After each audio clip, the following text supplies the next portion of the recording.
The winds of the capital were always heavy, carrying a weight that pressed upon the chest and stole the breath. I had been raised on the borderlands where the air was sharp with steel, and the nights rang with the cry of horns. I thought I had known severity. Yet the battlefield had never suffocated me the way this city did, with its invisible blades and whispered schemes. My father had died young, leaving my elder brother, Adrian, to bear the weight of our family name. Mother often reminded us that the Hale family had never sought riches or rank, only the peace of a conscience untainted by shame. But honor was a fragile shield. When a scandal broke over stolen military funds, our family was dragged into peril. It was on that day, with the palace gates thrown wide, that he returned. Lord Alexander Warwick, Duke of Norchester, the Empire's hero of the northern frontier. His name was spoken with awe, with fear. Some called him cold, others whispered that 3 years of war had turned his heart to iron. When he rode through the gates, the crowd surged to glimpse him. Yet amidst the thunder of hooves and the roar of voices, I felt it an icy weight in the air, a presence sharper than winter itself. That weight soon fell upon me. "Evelyn," my mother said, her voice trembling, "the Emperor has decreed it. The Duke of Norchester will take you as his wife. The command cannot be refused." I stood as if struck. To wed a man I had never spoken to, a commander forged in blood and battle. It was not marriage, it was sacrifice. Yet in my mother's eyes I saw fear she could not hide. This was no choice. It was survival. A bitter smile touched my lips. So this was to be my place, not the sheltered daughter within carved gates, but a pawn upon the board. The wedding came swiftly, far too swiftly to resist. On the night itself, red candles burned low, and I sat before the bed curtain with my heart hollow. He entered, still wearing his armor, as though the battlefield clung to him. His gaze was unflinching, hard as steel, a man who had lived too long with war. "You need not be afraid," he said at last. His voice was deep, steady, almost commanding. "From this night, you are my wife. Whoever dares to wrong you, wrongs me." My breath caught. Was it a promise or possession? "You must know," I whispered, my voice sharper than I felt, "that I never wished for this marriage." He studied me in silence, his expression unreadable. Then, with quiet finality, he said, "Nor did I." But neither of us was given a choice. Outside, snow rattled against the windows, the storm howling through the night. Inside, the candlelight flickered, and in his eyes for the briefest moment I saw it. Weariness. Chains. A man bound, as I was bound. But the storm itself had only just begun. By dawn, word spread, the military ledgers had vanished. Without them, the case would collapse. If the funds were truly gone, soldiers on the frontier would rise, and the empire itself would tremble. "The ledgers are missing?" Adrian demanded, fury tightening his voice. "This is no accident. Someone seeks to ruin us, to bring the Hale name to ruin." The Duke's voice was cool, carved from ice. "Until the truth is uncovered, no one will speak rashly." I watched them both, dread, coiling deep inside. If this was a plot, the missing ledgers were only the first move. That night, I lay awake, haunted by my mother's worry, my brother's rage, and the fleeting shadow I had glimpsed in the Duke's eyes. Perhaps, I thought, he was no less a prisoner of this storm than I was. This return to the capital, I told myself in silence, is no triumph. It is the beginning of the tempest. The capital's night was a silence that felt almost violent. Candles burned bright and red, yet their glow could not chase the heaviness that sat in the room like a second shadow. I sat at the edge of the embroidered settee, the weight of the coronet pressing against my temples, the weight in my chest far heavier. This marriage had been thrust upon me without so much as a day to prepare. Last night my mother had told me through tears if we did not bind ourselves to the Duke, the Hale name would be used and discarded. We might be cut down to the last branch. So I married, not from choice, but from necessity. The curtain stirred as he entered. Armor unrelinquished, boots still speckled with mud and snow. He brought the frontier wind into the chamber with him, and the room meant for warmth and celebration felt suddenly colder. He did not look at me at once. He lifted his helm, and the lines of his face were all blade and shadow. "Are you afraid?" His voice was low, bearing an authority that made the words land like commands. I pressed my lips together, tasting a fury so absurd it made me ache. What kind of wedding was this? No joy, no warmth, not even the hollow niceties of ceremony. Afraid? I let a short, brittle laugh escape me, and met his gaze. Lord Norchester, I am only a pawn on a board. What else could I expect? Fear or no fear, those are luxuries not afforded to us. For a moment his expression wavered, as if my bluntness had pricked something beneath his armor. Then he closed the distance between us with measured steps, each one heavy enough to press against my ribs. He stopped before me, tall and unyielding. Up close, his presence was a kind of pressure, protective and possessive all at once. Then hear me, he said, and his voice dropped into a promise edged with steel. You are my wife. Whoever harms you will answer to me. The words struck a chord I did not expect to move. They were not gentle, they were absolute. I wrapped my fingers around the sleeve at my side to steady myself, forcing the chill from my tone. No need for proclamations, I said. This union is a bargain we both endured. Your protection serves your cause as much as it shields my family. He frowned, tight and brief, and for a breath I thought he would reply with some military retort. Instead, he sighed a small, almost private sound that did not fit the armored man before me. The candle light trembled between us, and for an instant I saw beneath the sternness, beneath the command of fatigue I had not expected, a man bound by duty as surely as I was. The palace music floated distantly through the night, making the silence of our chamber seem even lonelier. We sat with a small table between us, like a gulf of etiquette and unspoken things. Yet beneath the formal space, something like a spark began to stir, not a flame, only the faintest ember, but hot enough to make my pulse stutter. You know this union is not celebration, I whispered, more to myself than to him. It is a precipice. He looked up then, and there was a steadiness in his gaze that made the world narrow to the two of us. A precipice then, he said. His words were cold, but they held a resolve that warmed the thread of dread in my chest. Cling to it, and I will stand with you. My breath caught on the barest of hopes, dangerous, foolish, and utterly human. A single marriage contract had hurled us both toward the cliff's edge, and yet the same contract forced our shoulders to meet. In that shared stance, bitter, unwanted, necessary, there was an unspoken agreement forming between us, that if the world pushed, we might not fall alone. The capital had turned to winter, and with it the air sharpened to a blade. The palace rose like a dark promise above the city, its scarlet gates and stone sentinels warning every step inside that this was no sanctuary but a pit of hidden peril. After our marriage, it was the first time I had followed Alexander into the court. Silk and embroidery could not hide the hollowness that had nested under my ribs. A carpet of crimson unfurled beneath my feet, but each step felt leaden, as if the court itself weighed down on me. On the dais sat King Edmund, face youthful but oddly wan. He ought to have carried the easy authority of his station, yet indecision threaded his expression. His gaze kept sliding away when it should have held a courtier to account. The matter of the missing military funds strikes at the heart of the realm, he said in a voice so soft it was almost swallowed.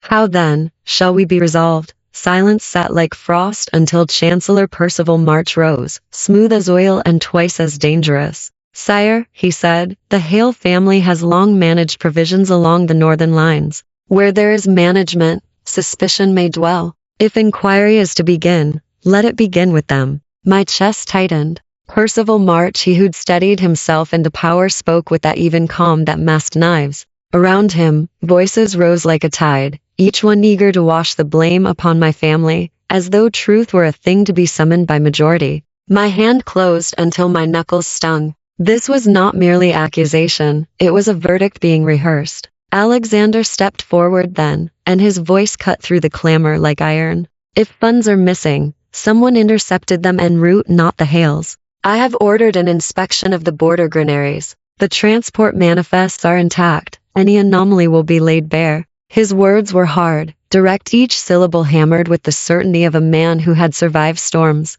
Yet even they hung solitary, swallowed by the chorus of those who preferred easier judgments. King Edmund's brow gathered like a coming storm. He opened his mouth, closed it, and offered only, "Let this be further considered." The equivocation struck colder than any wind. If a sovereign could be so easily stalled, what then of justice? I felt the palace turn into a theater of power, where truth was merely scenery. When we left the hall, Alexander's gait was swift and unrelenting, as if he sought to pulverize his anger into the stone causeway. I could not hold my tongue. Today's words in court were a travesty, I said, my voice barely more than a thread in the gust. He paused and turned. For a heartbeat his eyes flashed not merely the frost I had grown to know, but something combustible. "This is the court," he said, drawing close until his presence smoothed the gap between us, "where claims of righteousness are often cloaks for private interest. Remember this, Evelyn," his voice lowered, each word a blade. "Every ascent in that chamber is a hidden dagger." The image struck me so sharply I could feel it beneath my breastbone. I had known, in theory, the cruelty of politics. To hear it named so plainly made it visceral. In the coach back to our house, palace lamps throwing long, watchful shadows across the walls, my thoughts turned like restless wolves. If justice could be muffled by those who held tongues and purses, then perhaps the only remedy was to tear the veil away myself by his side if I must.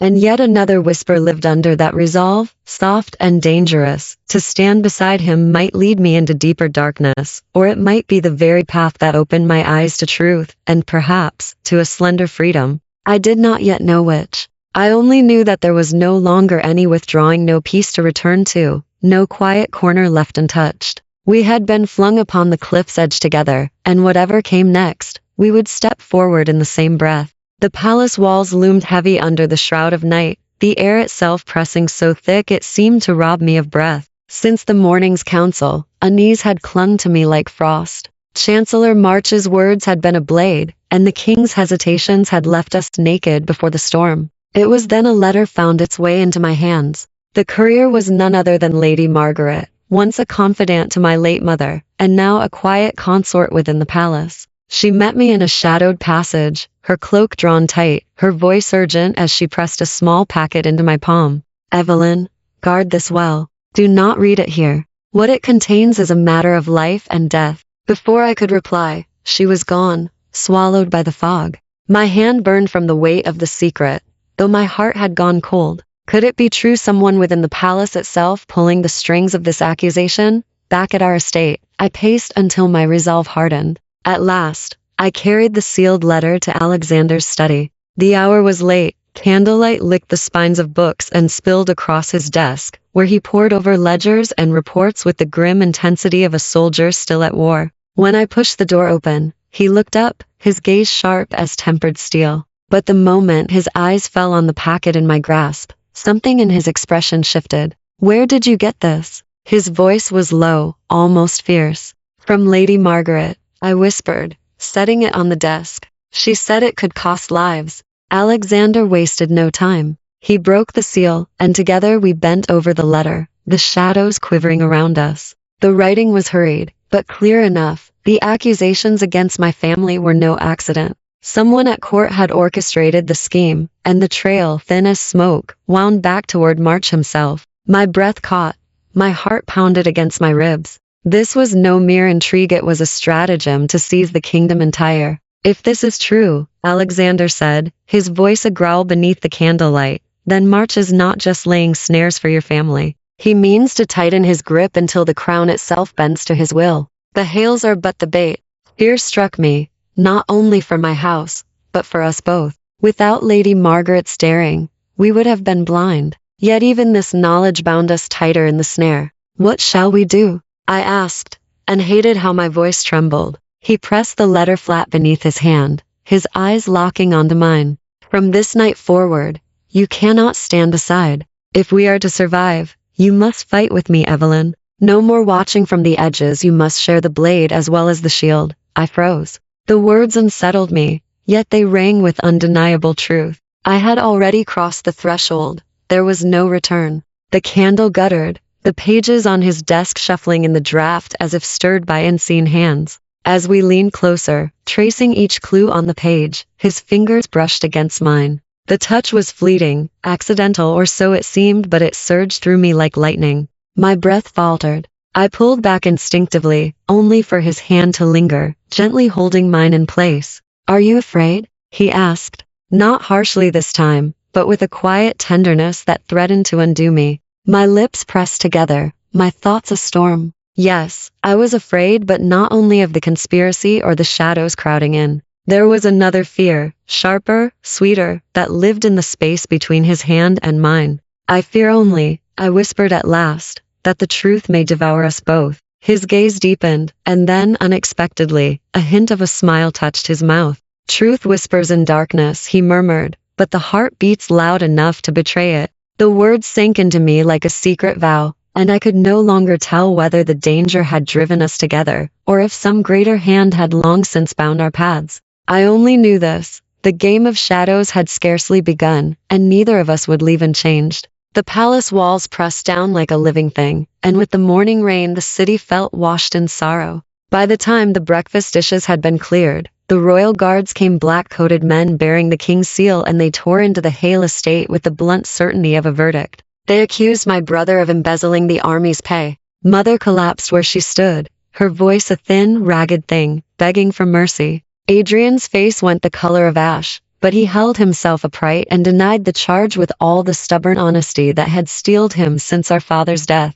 None of it mattered. The guards carried evidence, ledgers, letters of questionable provenance, paper that, at a glance, seemed to write our guilt in neat, black strokes. I knew that ledger forgeries as well as any clerk. I could see the seams where ink had been guided to tell a story that was not true. But knowledge was not the same as power. Percival March's men spoke in calm, soft tones, and the court's machinery did the rest. They read the charges, and the law, always ready to be summoned by a well-placed hand, moved like a beast. "They are setting us up," I cried, lunging forward. My voice was raw. "There are checks. The transports are documented. Adrian could not have taken funds without so many witnesses. This is a frame." The captain of the guards smiled without warmth. "Words will not unmake paper," he said. "The evidence stands. The matter will be for the king's justice." They hauled Adrian away under iron, the clank of the chains sounding inside me more cruel than any battlefield toll. I followed as far as the front gate,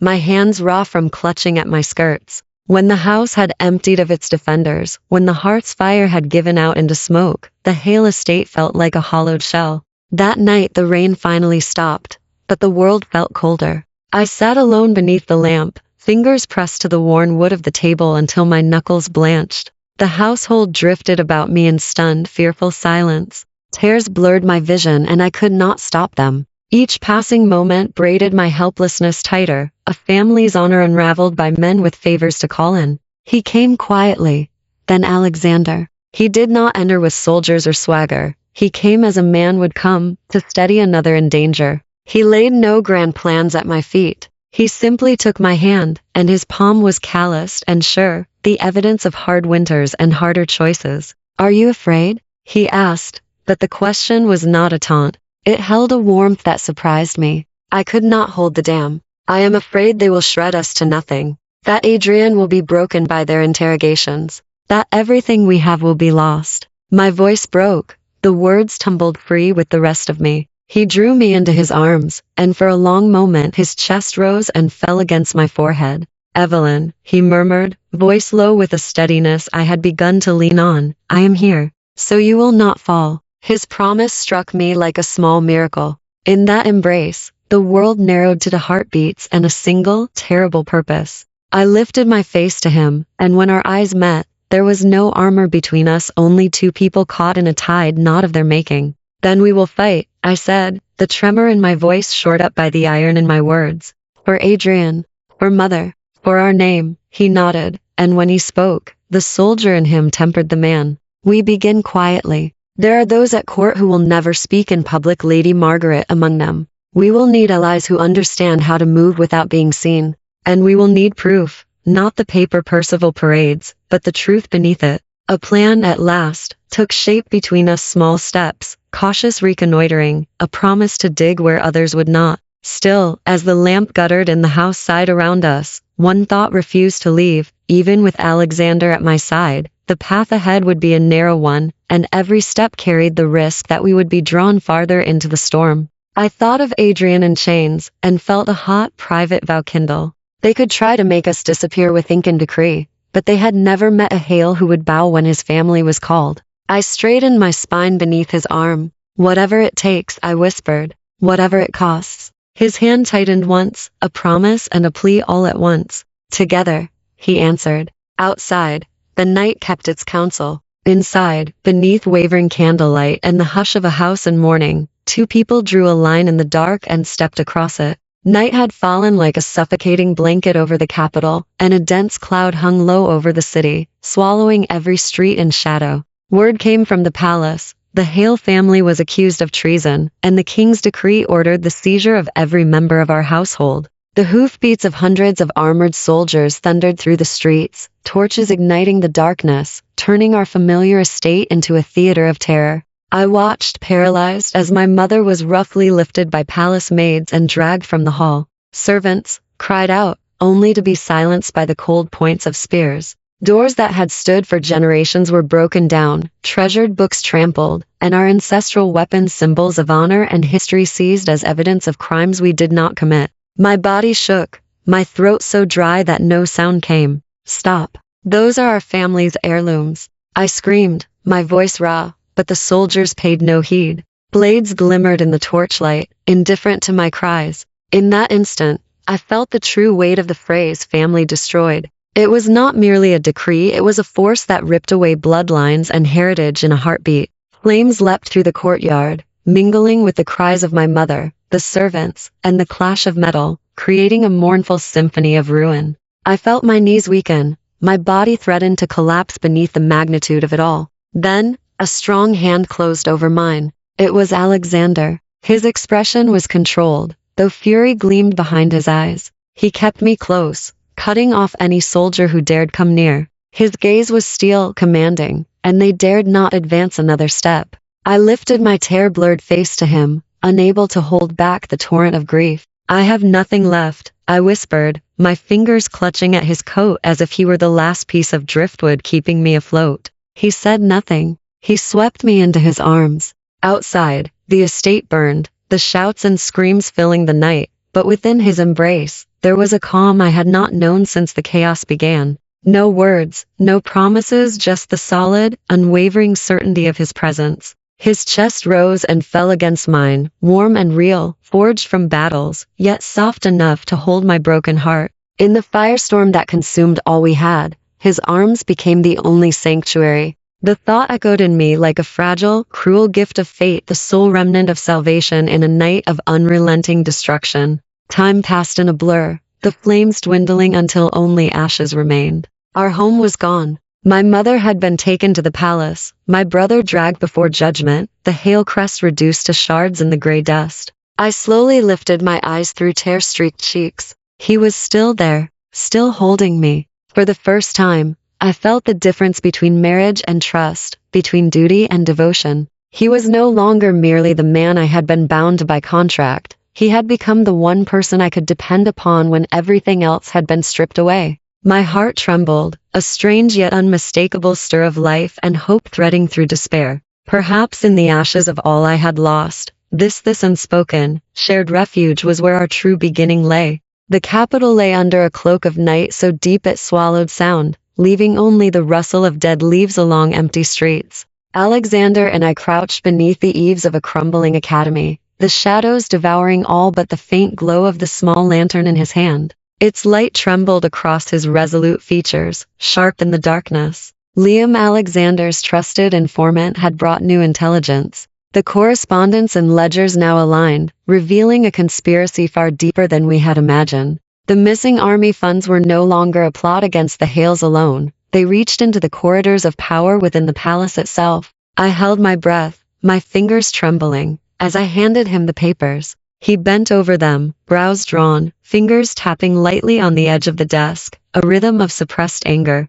"Evelyn," he murmured, low and urgent, "this is far more complicated than we thought. Every step must be taken with care, no traces, no mistakes." I nodded, heart racing with a mixture of dread and exhilaration. In the shadows, we leaned close over the documents, our shoulders brushing, breaths mingling, yet silence was essential. Each accidental touch, the slightest graze of fingertips, the hint of a shoulder against mine, set my pulse soaring. Every breath felt drawn into the same rhythm as his. "Alexander," I whispered, my voice almost stolen by the wind, "if someone truly wants the Hales destroyed, what do we do?" He leaned closer, voice soft and steady in my ear. "Do not fear. Whatever dangers lie ahead, we face them together." My heart jolted, breath catching. In the dark, his presence was nearer than the truth itself, stirring something raw and unspoken within me. Now, a new variable emerged. Sophia, the palace maid, whose loyalties were uncertain, seemed to waver. Liam's latest report suggested she had begun to doubt the trap set by Chancellor March, offering subtle hints in secret. If we could gain her trust, perhaps we might pry open another door into the palace's hidden intrigues. Crouched in the shadows, we pored over the letters, listening only to each other's breathing. His shoulder brushed mine again, sending a quiet warmth through me like finding shelter in a storm. In the darkness, his breath unsettled me more than the truth ever could. I thought silently, but reality intruded. The true culprit remained concealed, and every clue seemed another layer of mist-laden trap. One false move, and we could fall into ruin. We exchanged a glance, silent acknowledgement passing between us. The path was perilous, but we would walk it side by side. His hand rested lightly on my back, a quiet promise without words. A warmth spread through me, firming my resolve. No storm, no shadowed threat, could sway the certainty that had taken root between us.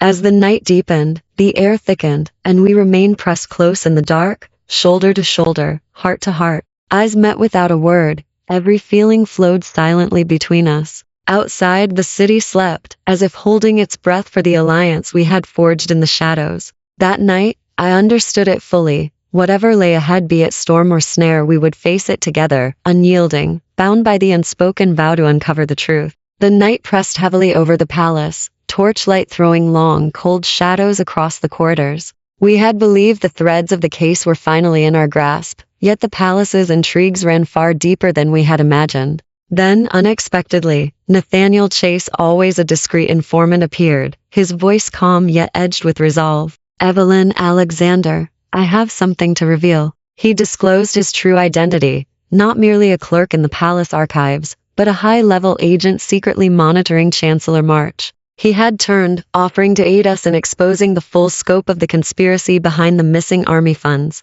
My heart jumped in sudden shock. Nathaniel had always kept a careful distance, yet here he was, a crucial ally hidden in plain sight. In an instant, fear and hope collided, sharpening my thoughts, while stirring a fresh unease. Alexander stood beside me, brows drawn, eyes dark with something I had rarely seen: jealousy. His gaze flicked between Nathaniel and me, and his voice was low, tightly restrained. "Evelyn, what is your relationship with him?" I froze. My chest tightened at the edge of his question. Yes, Nathaniel and I had exchanged words frequently, but only for the sake of the investigation. Nothing more. "He is merely assisting with the investigation, exchanging intelligence," I said, striving for calm. Yet I could feel the tension in Alexander's grip tighten ever so slightly. He was silent for a moment, then stepped closer, lowering his voice to a firm whisper at my ear. "I will not allow anyone to threaten you or take a place in your heart that is mine. Understand?" A shiver of both alarm and thrill ran through me. His fierce protectiveness wrapped around me like armor, stirring emotions I could not fully name. Nathaniel, sensing the shift, withdrew his own quiet smile and said in low tones, "Rest assured, Alexander, I am here only to help reveal the truth." Relief and warmth mingled in me. Alexander's visible possessiveness, his silent claim of my safety, brought an unexpected flutter to my heart even amidst the mounting danger. Nathaniel then produced new evidence. Chancellor March's scheme extended far beyond the Hales. He sought control of the city's entire military supply, and perhaps even the Emperor's decisions. The revelation struck us both, sharpening Alexander's gaze into a weapon of intent. The most dangerous enemies are often yesterday's allies, I thought, the truth more chilling than any warning. Trust once given could shift to betrayal in an instant, while those once considered foes might become the only path to salvation. Deep in the night, moonlight traced the window panes of the study. Alexander's hand covered mine, firm and unyielding, silently promising that no matter what treacheries awaited, I would not face them alone. In that moment, intrigue and desire intertwined. My pulse thrummed with tension and comfort, knowing that though the path ahead would be fraught with traps and deceit, we would navigate it together. The game of shadows had begun, and at last, we were ready to fight not as isolated pieces on the board, but as allies, hearts and hands united. Night had fallen like ink over the capital, the wind rattling through the streets like distant war drums, carrying with it an undefinable tension, a sense of imminent danger. The palace was taut with the scent of confrontation, whispers of rebellion fluttering like shadows. The city itself felt like a powder keg, each lantern a warning that tomorrow would bring a battle where life and death would hang in the balance. Alexander and I stood side by side atop the city walls, gazing down at the flickering lights below. Our fingers intertwined, his palm warm and strong, as if he were holding not just my hand, but my very heart within his grasp. "Evelyn," he murmured, his voice low, steady, yet softened with an intensity I rarely saw. "No matter what tomorrow brings, know this: I am always by your side." My chest tightened. The wind whipped my hair around us, his presence so near I could feel the rise and fall of his chest with every breath. For a fleeting moment, the anxiety, fear, and chaos of the coming battle seemed to vanish, leaving only the rhythm of our hearts intertwined. "Alexander," I whispered, my voice trembling, "if tomorrow we truly have no path back." His hand rose to cup my face, fingers gentle yet commanding. He bent, his lips pressing against mine in a kiss that was sudden, yet somehow inevitable. The night and the torchlight merged around us, my pulse fluttering wildly, yet within that kiss, I felt a grounding strength I had never known. He drew me close, wrapping me in his arms as though I could be shielded from the storms of the world by the very warmth of his body. In that moment, sorrow and passion entwined, the prelude to battle, the thrill of desire, the dread of the unknown, all crystallized in the fervent intensity of our kiss. "If there is no return from this fight," he whispered against my lips, voice like steel tempered with fire, "let this kiss be my vow to live and die by your side." The words reverberated in my mind like both promise and flame, igniting a courage that settled deep in my chest. I pressed closer, a silent pledge forming in my heart. No matter what tomorrow brought, I would face it with him, shoulder to shoulder, against every plot, every danger, every shadow. Below us, banners snapped in the wind, the night air sharp as blades, yet it could not cut the warmth that held me fast. Moonlight and torchlight wove together, casting our shadows entwined across the battlements, a silent testament to a bond forged by fate itself. The battlefield of tomorrow remained unseen, the enemy hidden in darkness, but at this moment, our hearts were one. In the stillness before the storm, there was only the steady rhythm of our breaths, a quiet vow, and the courage to face whatever dawn might bring. I closed my eyes, savoring the press of his chest, the strength in his arms, the certainty in his heart. Whatever the morrow held, life or death, I feared nothing, for with him beside me, I was unshakable. Morning light poured through the palace's crimson balconies, gilding the streets below with a serene glow. The long night of turmoil had finally passed, rebellion quelled, courtly schemes unveiled. Chancellor March had fallen, the conspiracy behind the missing army funds laid bare, and the Hale family's name restored. Peace returned to the city, and with it, a quiet hope. I stood atop the city walls, gazing down at the bustling market below, heart at last still. Yet amidst this calm, there remained a bond heavier than any crown or kingdom: Alexander. He stood beside me, armor shed, but his posture still resolute, every line of him radiating strength. His gaze found mine, dark and burning, as if he could clutch my very heart in his hands. "Evelyn," he murmured, stepping closer, fingers interlacing with mine, heat and purpose seeping through his touch. "This life, you cannot escape my hold." My chest tightened, and tears pricked my eyes. Every trial we had endured, betrayal, deceit, peril, injustice, seemed to dissolve under the weight of his fierce, tender claim. I pressed my hand against his, voice low yet steady. "Alexander, I am yours. Through life and death,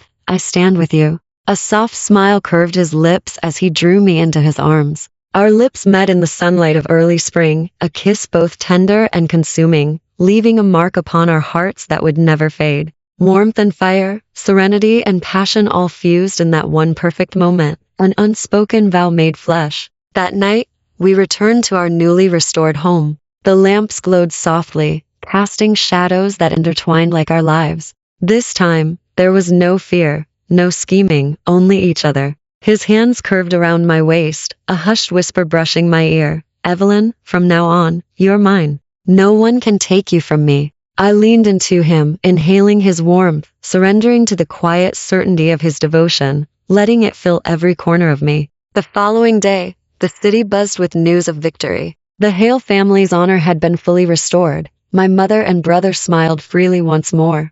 And Alexander and I, no longer merely bound by duty or political necessity, stood as partners of heart and life. As the sun sank in a blaze of gold, I rested against his shoulder, murmuring softly, "The kingdom may be at peace, but my only home is you." He bent, lips brushing my hair, a smile gentle yet full of power, holding not only the world in his hand, but also me entirely. From that day forward, no storm could shake us, no chaos sever our bond, no betrayal sunder our trust. The truth was revealed, our enemies vanquished, and together as one, we were unstoppable. In that moment, I understood fully he was my only refuge, and I forever his harbor.